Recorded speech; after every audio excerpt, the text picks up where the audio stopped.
هذه هي لقطة محمد صلاح الخرافية في مباراة توتنهام. تابعونا لتشاهدوا اللقطة كاملة في آخر الفيديو.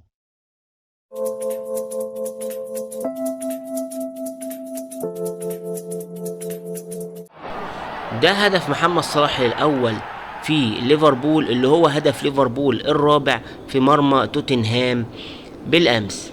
محمد صلاح سجل هدفين، وده الهدف الثاني ليه اللي هو الهدف الخامس لليفربول.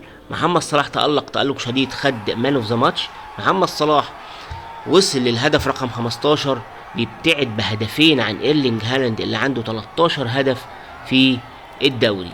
محمد صلاح خد برضه مان اوف ذا ماتش تقريبا للمره الثامنه في ماتشات ليفربول، واصبح اكتر لاعب بيسجل ويصنع اكتر من 10 في الدوري الانجليزي قبل توقف يناير. يتربع ليفربول على عرش الدوري الانجليزي بفارق 4 نقاط عن تشيلسي اللي تعادل امس.